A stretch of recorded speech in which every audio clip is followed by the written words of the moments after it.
Bom dia, boa tarde, boa noite, leitores e leitoras. Bem-vindos ao Desventuras Urbanas e Outras Obras. Eu sou Rafael e estou aqui para apresentar mais conteúdo para vocês. Bom, eu tinha feito um vídeo falando sobre o destino grego. Bom, só que eu não disse, né, como você exatamente usa o destino grego. Vai muito da criatividade, né, das pessoas. Mas aí eu tava rolando no YouTube, né, uns vídeos aqui, uns vídeos ali. E tem um jogo que eles usam muito bem, mas você deve estar falando assim, jogo? Pois é, mas é porque não é só um jogo. Eu vou estar explicando para vocês aqui. Bom, o que acontece? O jogo em si chama God of War, né, com o personagem principal Kratos. Por que eu estou citando isso aqui? É porque, igual eu falei, não é só um jogo.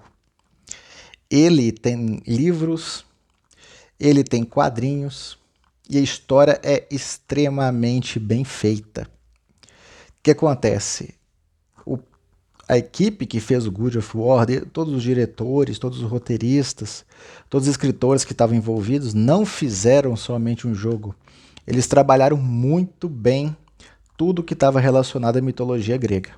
Por que eu estou falando isso? Porque recentemente lançou o quinto título do jogo, God of War Ragnarok. Eu não sou jogador, né? Eu só joguei o primeiro e faz muitos anos, e olhe lá. Mas o que acontece? Como o tema é voltado para curiosidades, livros, filmes e outras coisas, vamos lá. O que eu falei do destino grego, ou tragédia grega? Então, a história ela sempre termina de uma forma ruim. E eu tinha dito naquele vídeo, e sempre acontece, tá? É inevitável, o destino é inevitável. Isso é a tragédia grega. É uma coisa geralmente ruim e que é inevitável. Então, eu dei o exemplo lá de uma história que um rei teve um filho, o filho queria matar ele, né? Não porque o filho queria, mas o destino revelou que esse filho acabaria por matar seu pai. Então o que acontece? Eles tentam fazer de tudo para que isso não acontecesse, mas no final da história o filho ele joga um disco, né, durante uma Olimpíada e acerta a cabeça do rei, que era seu pai, o matando. Óbvio que não foi por querer. Mas o que acontece? O destino é inevitável, por isso que se chama tragédia grega também. E o que o pessoal do God of War ele fez? Fizeram 3 jogos sobre a mitologia grega. Eles também trabalham outras, né? Porque na verdade eles unem todo mundo, mas eles têm um trabalho muito bom de análise de mitologia, criar suas próprias dentro, né? Que é o que eles gostam de fazer também, né? E não foi diferente quanto ao destino grego. Eu tinha falado no outro vídeo que teve um destino que não se realizou na Grécia, né, na mitologia grega, que foi o seguinte. Começou o seguinte, o Uranus, né, no início havia basicamente o cosmos, ele criou Gaia, Gaia criou Uranus, né, Gaia é a Terra, Uranus é o céu. Então o que acontece? Gaia teve filhos e ela não estava bem com Urano, porque o Urano estava banindo os filhos de Gaia. Então o que acontece? Cronos, o mais novo dos 12 titãs, né, um dos filhos de Uranus, ele derrota o pai, por assim dizer, né? Ele acaba castrando o seu pai. E aí Uranus, ele amaldiçoa Cronos, falando que um dos filhos de Cronos iria matá-lo. E acontece, nasce Zeus, e Zeus acaba por dar fim ao pai dele, Cronos. Então Cronos o amaldiçoa, falando que iria acontecer a mesma coisa com Zeus, o que nunca aconteceu, né? Não na mitologia grega. Então o que acontece?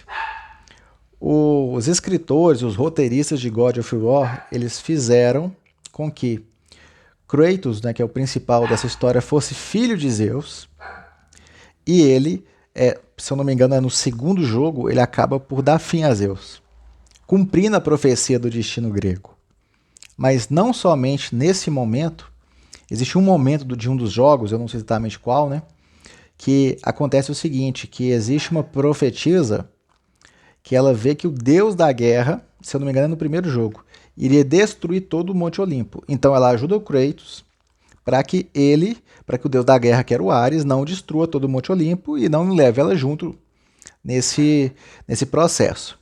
Acontece que o Kratos ele dar fim ao deus da guerra, que ele queria vingança contra o deus da guerra, ele se torna o novo deus da guerra e ele dá fim ao Olimpo. E automaticamente dá fim a essa profetisa. Então, novamente, a profetisa tentou escapar do destino dela, que ela viu que o deus da guerra iria destruir tudo no Olimpo, mas ela ajuda Kratos e o Kratos se torna o novo deus da guerra e é ele que dá fim a tudo. Então, o que acontece? Esse foi o modo que eles fizeram para usar. Existe muita mitologia, o God of War em si é muito rico nisso. Então eles brincam com a mitologia de uma forma. Eu estou falando brincam, mas é de uma forma respeitosa. Eles fazem a coisa acontecer. Com esse último jogo, eles acabaram fazendo um Thor ruivo, um Thor gordo. E o que acontece? O Mjolnir, ele é um martelo, né? Na mitologia nórdica, né? Porque eles passaram para a mitologia nórdica nos 2 últimos jogos, né? A mitologia nórdica, o Thor, ou ele usa um machado ou ele usa um martelo. Sim, existe isso. Ou ele usa um machado ou um martelo. Mas o que o pessoal fez no God of War? Eles fizeram com que a volta do martelo do Thor, o Thor, quando ele chama o martelo, ele faz especificamente isso aqui. Isso, ele dá um estralo de dedo e o martelo volta. Então eles fizeram um modo de fazer esse martelo voltar. Né?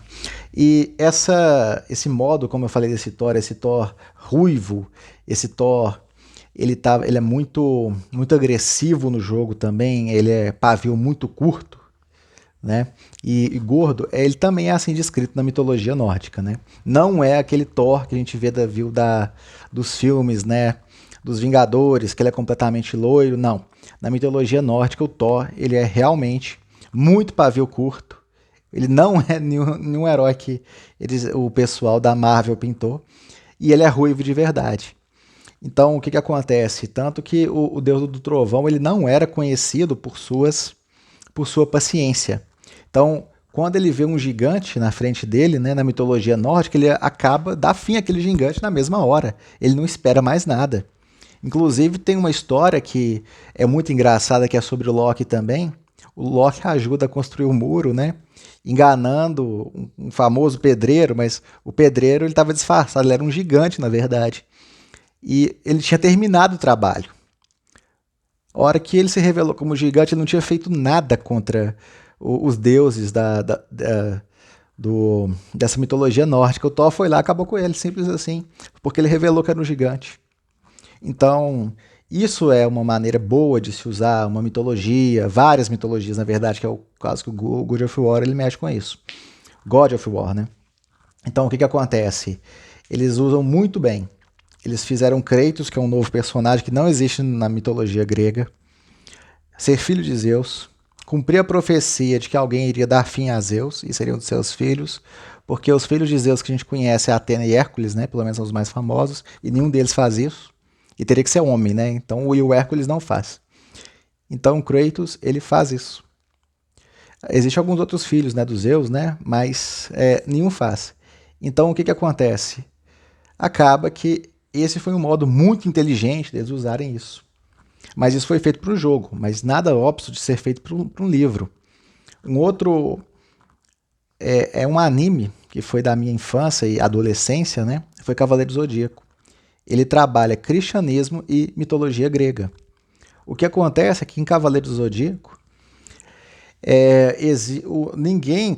nenhum humano conseguia matar um deus, exceto o Seiya de Pegasus, que era o principal do Cavaleiro do Zodíaco. Os deuses eram malignos e aquela coisa toda. Então ele conseguia derrotar os deuses, ferir os deuses e derrotar os deuses. Os deuses achavam aquilo surpreendente, era incrível, era também uma blasfêmia contra eles. Um humano conseguia fazer aquilo.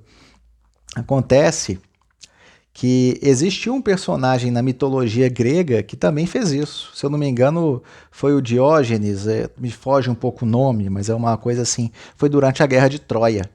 Atena abençoou uma lança e com essa lança ele acabou ferindo deuses. Acabou ferindo o deus Ares e a deusa Afrodite.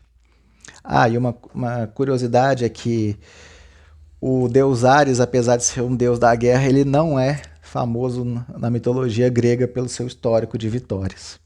Na verdade, ele perdia muito da deusa Atena e ele levou um sacode de vários deuses, né? O próprio Efésios saiu uma situação embaraçosa com ele, Afrodite, né?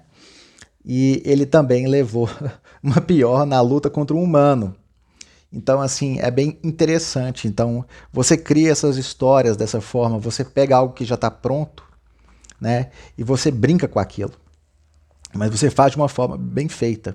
O God of War ele faz exatamente isso. Ele pega as mitologias que já existem e acaba transformando elas em algo mais interessante. Eu falei que havia livros do God of War e existem mesmo. No último livro do God of War, que fala sobre o God of War Ragnarok, está escrito lá que o martelo do Thor, né, o deus do trovão, ele tem a potência de uma bomba atômica. Então já traz algo que é mitológico para uma referência para nós aqui que estamos, né, no presente, né? Então o que acontece? Só que tem um pouquinho de Deus Ex Machina, né? Que ou seja, Deus Ex Machina é quando o roteiro ajuda tudo. Então o que acontece? Durante o primeiro jogo, você descobre que um dos filhos do Loki é uma serpente gigante, que é a serpente do mundo. Acho que eu não sei pronunciar direito esse nome, mas ela acabou indo parar no passado porque ela tomou uma martelada do Thor. A martelada foi tão forte que ela parou no passado. É bem Deus Ex Machina, né? Mas, né, é isso que acontece. Eles criam essas mitologias. O Loki ele teve 3 filhos, que foi uma serpente gigante, o Fenrir, que era um lobo gigante, que ele teve também Hela, que era uma filha que era metade cadáver, metade humana. E tanto que, se você viu aquele filme do Thor, né, da Marvel, que ele enfrenta a Hela, seria mais ou menos aquilo, né? Ela que acabou tomando o trono do mundo dos mortos, né, quando a gente fala sobre a mitologia nórdica. Bom, o vídeo está ficando um pouquinho longo, eu vou parando por aqui, mas essa é a ideia. Então, quando você, como um autor, seja iniciante, seja profissional, pega esse tipo de coisa, esse tipo de ideia, e trabalha muito bem ela, você acaba tendo coisas bem interessantes. O que eu trouxe nesse vídeo foi alguns assuntos bem interessantes, desconhecidos até por muitos, mas e olha que nós estamos falando de mitologia grega. E um pouco de mitologia nórdica também, obviamente. Então o que acontece? Fica muito bom. É o conhecimento que traz para a gente histórias muito boas. Porque não adianta você fazer uma história boa se no final das contas fica aquele ar de nossa, nada a ver, né? Pois é, não, realmente quando você traz esse conhecimento à tona, né? Você demonstra esse conhecimento, você acaba trazendo informações muito boas, histórias muito boas e trabalhando elas muito bem. Quando você é leitor e está vendo um tipo de história dessa, você fica impressionado, né? Porque imagina que essa, por exemplo, que um humano realmente ferir um deus na mitologia grega é impensável, é coisa de filme, é coisa de anime, mas aconteceu de fato na mitologia, né? Então você se depara com essa informação e você vê isso numa história, algo parecido, que no caso são armas mágicas, foram usadas em Senhor dos Anéis. Então é bem interessante, mas eu vou deixar esse conteúdo de Senhor dos Anéis para um outro vídeo. Bom, por hoje é só, né? E não esquece de deixar seu joinha se você gosta dessas informações que eu trago para você, o sininho e coloca para nós aí nos comentários, né? Qual é a mitologia que você acha mais bacana e a coisa mais interessante que você viu ou leu, seja ou que foi um trabalho em cima de mitologias. Escreve aí que eu quero saber, tá? E até uma próxima.